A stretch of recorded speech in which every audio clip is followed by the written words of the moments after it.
Oh, we can cut the credits. Nobody likes to watch those. So I'm Thomas Dan Equator. You heard a lot of my story.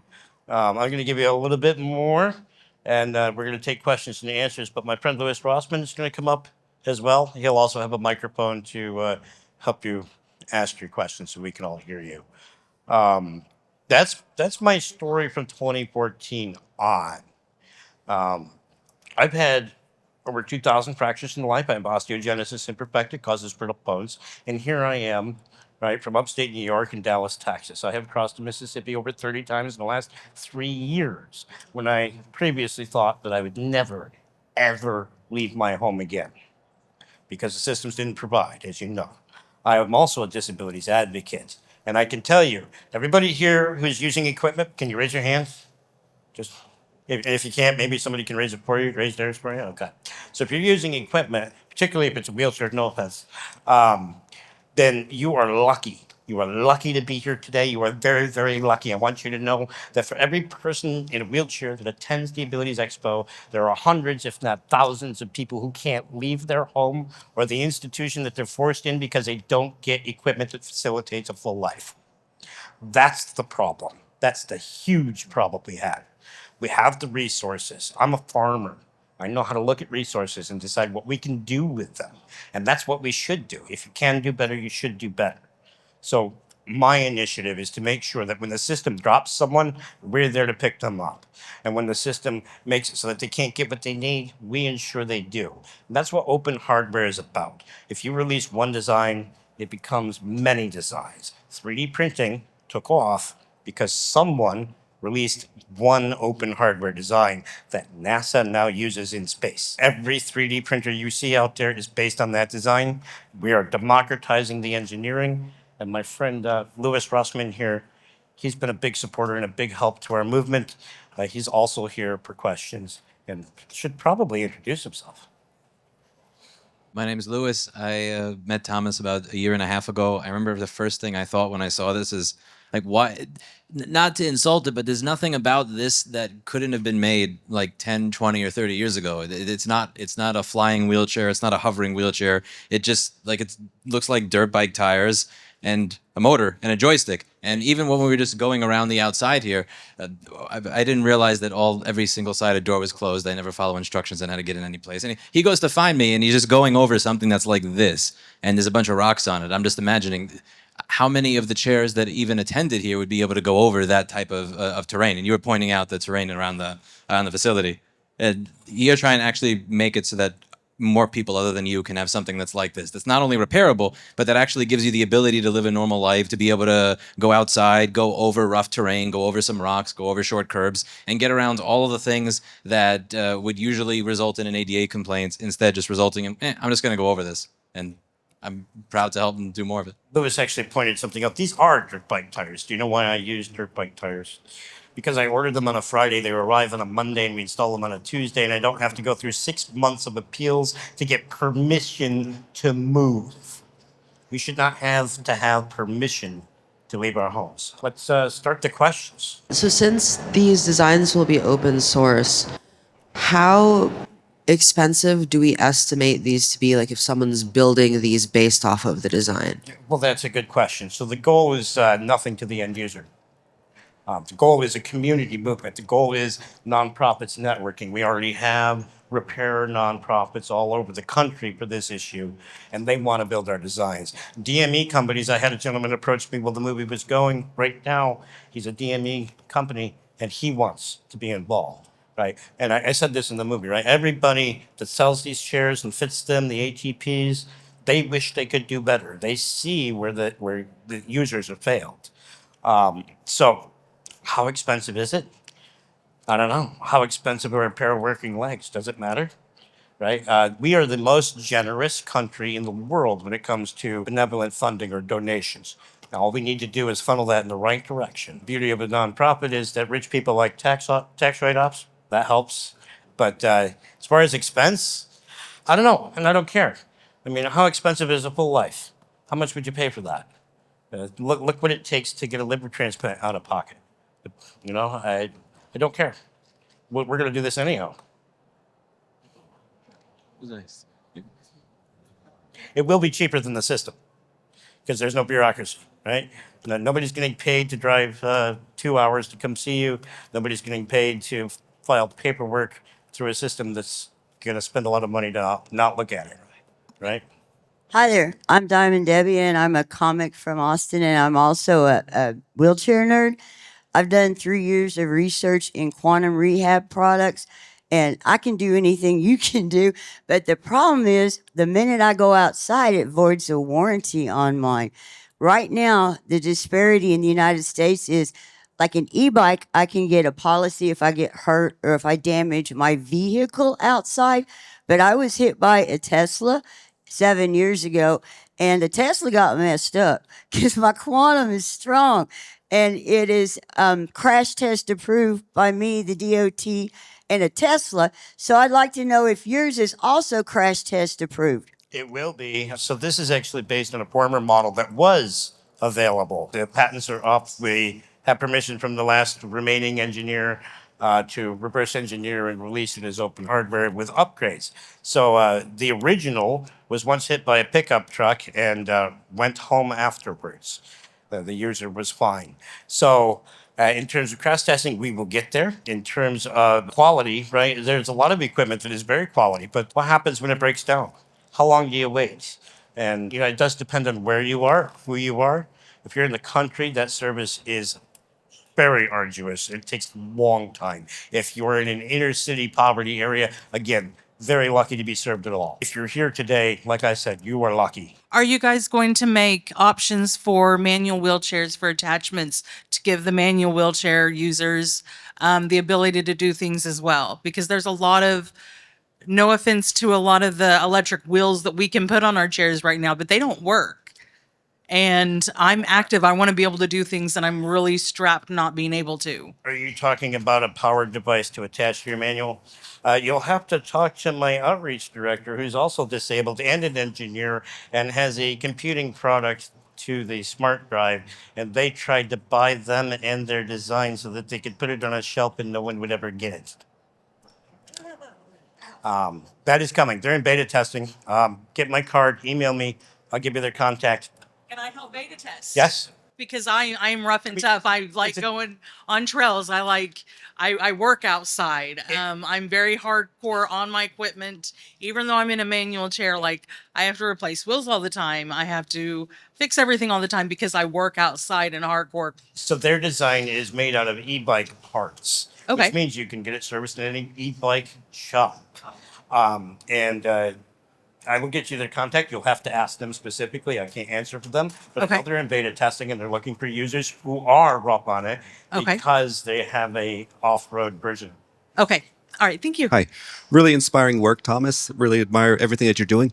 I'm curious, in what ways are you partnering with those 6 universities? So, do you know what a capstone project is?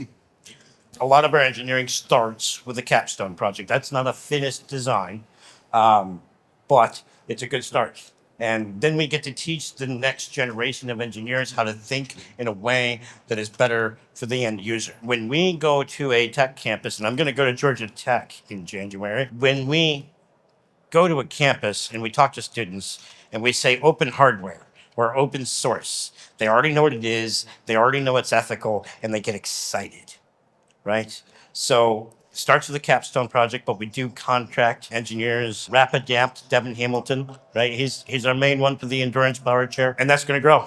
If we had more funding, by the way, we'd be a lot bigger right now. Anybody that can give $5 a month, that helps. I'm pretty good at finding money. I asked because I work for UT System, and I was curious about Sorry, say that again. Yeah, I work for the University of Texas System, and I was curious about how Capstone might work.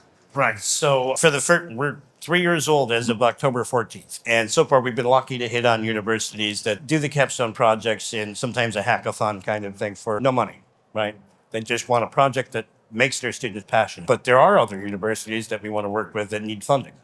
And when we get more funding, they'll get funding. And we probably have a list longer than we can approach right now.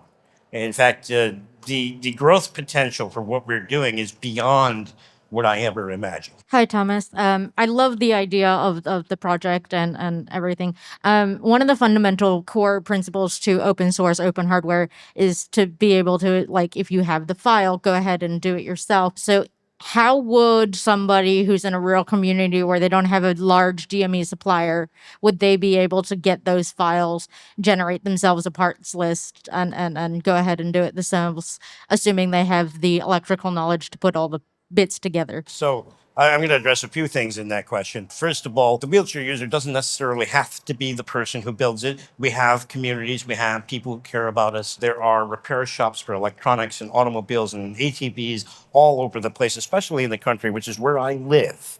In fact, without telling my insurance company in the past, often voided my warranty by using the farm store to rebuild my electric motors. So in terms of availability of parts and supplies, what we do is we keep our designs focused on materials and parts that are off the rack or available readily. If there's a material supply store within 100 miles, you can get it delivered. Thank you, sir. We buy severe upgrades to power wheelchairs on Amazon.com, right? It's possible, right? Today's world is very interconnected, no matter where you are. And that's the goal, right? We want to make it out of materials with skills that are readily available throughout our communities. We do also have a licensing goal in mind. If Permobile wants to build our designs, they can pay us a little bit of money to fund our work and build our designs. And that way, the contract would stipulate a quality control and a service agreement that is ethical to the user. If they're willing to do that, they can build them. If you let Permaville build them, will we still be able to fix our stuff on our own? Just having them instead of That has to be in any contract we do like that, right? If the end user does not have the ability to make sure they can keep moving as much as possible, then what good is it? Anybody else got questions? People in the back? Yes, sir. My question is, I have on my chair, I have a thing that lifts me up and down, but the insurance did not pay for that because they said that was a luxury item. To my life, it's not a luxury item. I don't like it that an insurance company can decide what's a luxury item to me and what's not. I 100% agree. Sometimes a tire change is a luxury item. The reality here is this is why we're doing open hardware, open source, community driven, nonprofit driven, no insurance company involved. And I like to say Luigi Mangione chose violence over his disability situation, and I chose technology and community driven support. We had that question over here. Hey, I've got a quick question for you. Is that a game controller in your hand? So this is an Xbox controller. You can buy this at just about any store, a Walmart, a Best Buy, right? Does everybody here know what an attendant control for a power wheelchair is? Right, it's on the back usually. Fun fact: your attendants are actually have a higher rate of injury because they run themselves over. The other fun fact, the other fun fact is the user has no control over who takes control of them. They have no consent, maybe verbal, but no choice. With an Xbox controller, we can make our HID accept that port. And then your caregiver can be a few feet away, and you can just pull that plug if you don't want them to do it. Right? Why should anybody be able to push you around? I mean, Lewis, come here. I'm going to do an example. As if this is different from my usual I'm going to arrangement. threat Lewis very badly. Now, imagine if I came up and I just took him by the back of the shoulders and I just made him go somewhere, right? How would that feel? This is for the ambulatory people in the crowd. How would you feel if someone took control of you and forced you to go somewhere you didn't want to go or when you didn't want to do it? I know people in wheelchairs that electrify or put metal spikes on their handlebars so that people don't do that. How do we promote this? Do you have like a Facebook page or can we watch it on YouTube? THEMIF.org is the website. The documentary is currently in the festival circuit, and their rules dictate that we cannot put it on YouTube or live. There's plenty of clips out there. We do have a YouTube channel. I am terrible at making YouTubes, but I'm on there. The reality is that we're volunteer-based. We have some contractors, but we don't have paid staff. I don't make any money. I live on SSI. Literally.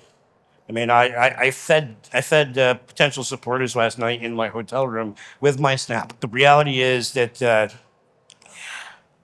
the documentary cannot be released publicly online. However, if you come to our table, we're in row 600, I don't remember the exact number, and take a card, look for Thomas Queeter. That's Thomas Daniel Queeter, never quitter, rarely quieter. You can email me, and I can send you an NDA, and you can watch it personally yourself. And if you want to and you like to, you can set up a community showing in a school or a library or an institution for those with disabilities. If you've got a community and you like what we're doing, you need to show other people. We need you, right? So the reality is a lot of the problems with these companies is not the companies, it's the legislation. And to change legislation, as someone who ran for office 3 times on this issue, I can tell you nobody cares. Nobody wants to hear it. Congress only votes on the number on the bill that tells them how much money they're going to make. It doesn't matter. I have friends who were congressmen, and they told me, if you want to do anything good in government, don't run for Congress, because if you win, you will always be outvoted. Now, how do we change it then? Congressmen love their power. They love holding that seat where they make that money. They love that fame. They don't want to lose that seat. With 5.5 million wheelchair users alone, that's not even including other equipment. And we all have family and friends and communities. If we all tell them, if we all show them that there's a better way, they'll join us. And then we have a voting bloc. And if they don't want to lose their jobs, they will do the right thing finally, once and for all, in our healthcare system. Does that satisfy? I have a little passion. Louis, I believe the lady with the orange flag had a question.